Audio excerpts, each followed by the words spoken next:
आज अगर एक पढ़ा लिखा प्रधानमंत्री होता, वो शिक्षा की कीमत को समझता, वो समझता कि देश को आगे ले जाने के लिए शिक्षा कितनी जरूरी है, वो 60,000 सरकारी स्कूल बंद नहीं करते, वो 6 लाख नए सरकारी स्कूल खोलते। हमारी पढ़े लिखे लोगों की सरकार है, हमारी पढ़े लिखे लोगों की पार्टी है। और जब मैं सरकार चला रहा हूं, मैं मीटिंग लेता हूं अफसरों की, मैं ये देखता हूं कि मुख्यमंत्री को पढ़ा लिखा होना कितना जरूरी है। ये अफसर आपको यूं घुमा देते हैं, आप मीटिंग लेते हो, वो यूं घुमा देते हैं, आपको पता ही नहीं चलता कोई क्या कह गया, आपसे यूं ही फाइलों के ऊपर साइन करा लेते हैं। अगर आप पढ़े लिखे नहीं हो, आप सरकार नहीं चला सकते, आपको कोई भी बेवकूफ बना के चला जाएगा। 2016 नवंबर में नोटबंदी की गई, पूरे देश में एक दिन रात को 8 नवंबर को रात को 8 बजे प्रधानमंत्री जी ने आके कहा कि आज से 500 के और 1000 के नोट लागू नहीं होंगे। पूरे देश के अंदर अफरा तफरी मच गई, लोगों के घर में खाने को नहीं था, लंबी लंबी लाइनों में लोग खड़े हुए, पता नहीं कितने लोग शहीद हो गए लाइनों में खड़े हुए, कितने लोग बेरोजगार हो गए, कितनी दुकानें बंद हो गई, इंडस्ट्री बंद हो गई।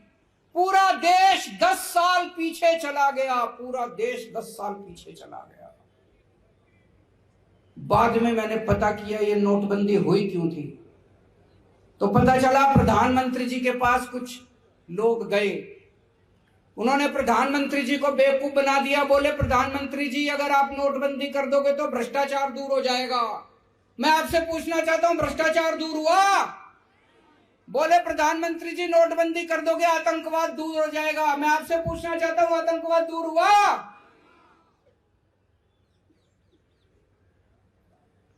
मैं एक वीडियो देख रहा था, प्रधानमंत्री जी से एक पत्रकार ने पूछा आप कितने पढ़े लिखे हैं? उन्होंने कहा मैं हाई स्कूल तक गया हूं, उसके बाद मैंने पढ़ाई नहीं की। एक और उनका भाषण सुन रहा था, उसमें वो खुद ही कह रहे थे मैं कोई खास पढ़ा लिखा नहीं हूं, गांव के स्कूल में गया था, उसके बाद मैंने पढ़ाई नहीं की। मैं समझ गया, अगर देश में आज पढ़े लिखे प्रधानमंत्री होते, भाई साहब कभी भी नोटबंदी नहीं होती, क्योंकि वो समझ जाते कि नोटबंदी से कितना नुकसान हो सकता है। अगर पढ़े लिखे प्रधानमंत्री होते तो देश 10 साल पीछे नहीं चला जाता, देश की अर्थव्यवस्था 10 साल पीछे नहीं जाती। पढ़े लिखे प्रधानमंत्री बहुत जरूरी है। जीएसटी लागू किया गया, जीएसटी तो लागू होना ही था, उसके पहले कांग्रेस की सरकार से ये जीएसटी के टाइम से जीएसटी का मामला चल रहा था। जीएसटी लागू किया गया, लेकिन जिस तरह से लागू किया गया, आज पूरे देश के किसी व्यापारी से पूछ लो, सारे छाती पीट के रो रहे हैं, ये क्या जीएसटी कर दिया है कि नहीं है? किसी से जीएसटी नहीं संभल रहा, इतने बड़े बड़े चार्टर्ड अकाउंटेंट रख लिए, उनकी फीस रख ली है, जीएसटी पल्ले ही नहीं पड़ता। आज अगर हमारे देश के प्रधानमंत्री पढ़े लिखे होते, जीएसटी ठीक से लागू हो गया होता, इतनी तकलीफ नहीं होती पूरे देश के अंदर व्यापारियों को जितनी आज जीएसटी की वजह से लोगों को तकलीफ हो रही है। दोस्तों, ये 3 किसानों के खिलाफ कानून लेके आए, बोले बड़ी क्रांति आ जाएगी, बड़ी क्रांति आ जाएगी। किसान रो रहे हैं, पीट रहे हैं, धरने कर रहे हैं, प्रदर्शन कर रहे हैं, किसान कह रहे हैं मर जाएंगे, ये कानून मत करो, माने ही नहीं। अंत पंत में जब 1 साल कई 750 किसान शहीद हो गए, 1 साल तक किसान दिल्ली के बॉर्डर पे बैठे रहे, उसके बाद इनको 3 कानून वापस लेने पड़े। आज अगर देश में पढ़े लिखे प्रधानमंत्री होते, वो पहले ही समझ जाते कि ये 3 कानून किसानों के खिलाफ है। पिछले 3 साल में देश में 60,000 सरकारी स्कूल बंद हो गए, 60,000 सरकारी स्कूल बंद हो गए। हमारे देश की जनसंख्या बढ़ रही है, गरीबी बढ़ रही है, और सरकारी स्कूल बंद हो रहे हैं। ये चल क्या रहा है? सरकारी स्कूल तो और खुलने चाहिए थे, 60,000 क्या 6 लाख सरकारी स्कूल खुलने चाहिए थे। देश में 6.25 लाख गांव है, हर गांव के अंदर एक सरकारी स्कूल होना चाहिए। और ये स्कूल बंद कर रहे हैं। आज अगर एक पढ़ा लिखा प्रधानमंत्री होता, वो शिक्षा की कीमत को समझता, वो समझता कि देश को आगे ले जाने के लिए शिक्षा कितनी जरूरी है, वो 60,000 सरकारी स्कूल बंद नहीं करते, वो 6 लाख नए सरकारी स्कूल खोलते। आजादी के बाद 75 साल हो गए, आज तक देश के सरकारी स्कूलों का इन सारों ने मिलकर भट्ठा बिठा दिया। गरीब अपने बच्चों को मजबूरी में सरकारी स्कूलों में भेजते हैं। 75 साल के बाद ऊपर वाले ने एक शख्स को भेजा, मनीष सिसोदिया। उसने देश के सरकारी, दिल्ली के सरकारी स्कूलों का कायाकल्प कर दिया। आप जाके देखो, अभी मैं 4 दिन पहले एक नया स्कूल उद्घाटन करके आया हूं, दिल्ली का डीपीएस मॉडर्न स्कूल वसंत वैली, जीडी गोयंका को पीछे छोड़ते हैं आज हमारे दिल्ली के सरकारी स्कूल। इतना शानदार स्कूल, इतने शानदार सरकारी स्कूल, इतना हमारे बच्चे, गरीबों के, रिक्शे वाले के, मजदूर के बच्चे आज डॉक्टर, इंजीनियर, वकील बन रहे हैं। ऐसा शख्स जिसने देश के करोड़ों करोड़ों बच्चों के मन में, उनके मां बाप के मन में एक उम्मीद पैदा की कि हमारे बच्चों को भी अच्छी शिक्षा मिल सकती है। नहीं तो एक रिक्शे वाले का बच्चा सोचता था मेरा बेटा भी रिक्शा चला लेगा, मजदूर का बच्चा सोचता था मेरा बेटा भी अब मजदूर बनेगा बड़ा होके। अब ये सपना देख रहे हैं हमारे बच्चे डॉक्टर बनेंगे, इंजीनियर बनेंगे, अमीर बनेंगे। ऐसे शख्स को प्रधानमंत्री जी ने जेल में डाल दिया। कोई अगर पढ़े लिखे प्रधानमंत्री होते तो मेरे को फोन करते, कहते अरविंद जी पार्टीबाजी छोड़ो, आप ये मनीष सिसोदिया को मेरे को दे दो, मैं इसको देश का शिक्षा मंत्री बनाऊंगा। बोलते कि नहीं बोलते?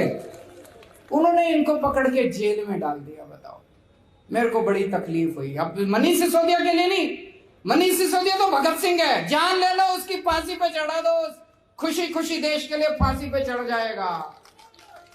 मुझे देश के लिए चिंता हुई कि इतने अच्छे शख्स को इन्होंने उठा के जेल के अंदर डाल दिया।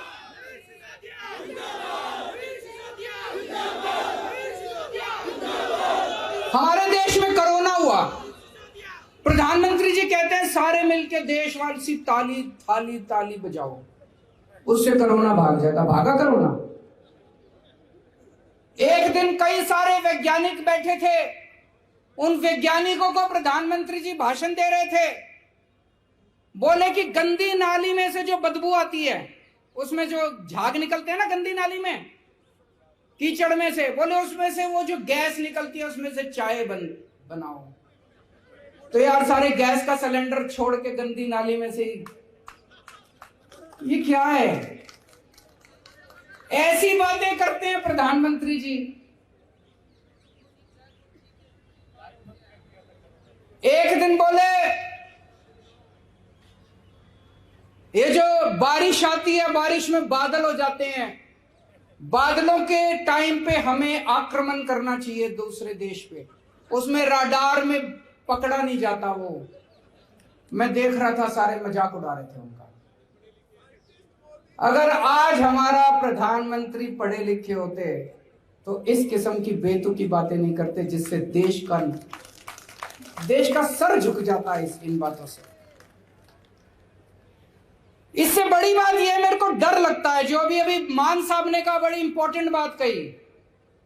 जब फाइलें आती हैं उनको आधे बार, अगर आदमी पढ़ा लिखा ना हो, आज गवर्नेंस इतनी कॉम्प्लिकेटेड हो चुकी है, सरकार इतनी कॉम्प्लिकेटेड हो चुकी है, अगर आदमी पढ़ा लिखा ना हो, आधी बातें उसको समझ में नहीं आती कि अफसर मेरे से कहां साइन करा रहे हैं।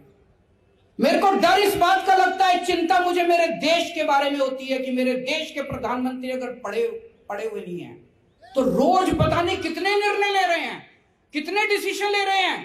वो डिसीजन सही है कि नहीं है? वो निर्णय सही है कि नहीं है? वो कौन करवा रहा है उनसे? कोई भी आके उनसे कुछ भी लिखवा के ले जाता है। कोई नोटबंदी करवा देता है, कोई थाली ताली बजवा देता है, कोई किसानों के कानून बनवा देता है, कोई कुछ करवा देता है, कोई कुछ करवा देता है। हमारे देश जा पा रहा है, हमारा देश। डर लगता है मुझको। इसलिए आज मैं सारे देशवासियों के सामने एक प्रश्न छोड़ के जाना चाहता हूं। क्या 21वीं सदी के भारत का निर्माण करने के लिए एक पढ़े लिखे प्रधानमंत्री की जरूरत है? क्या एक कम पढ़े लिखे प्रधानमंत्री 21वीं सदी के भारत का निर्माण कर सकते हैं? ये हम सब लोगों को मिलकर सोचने की जरूरत है।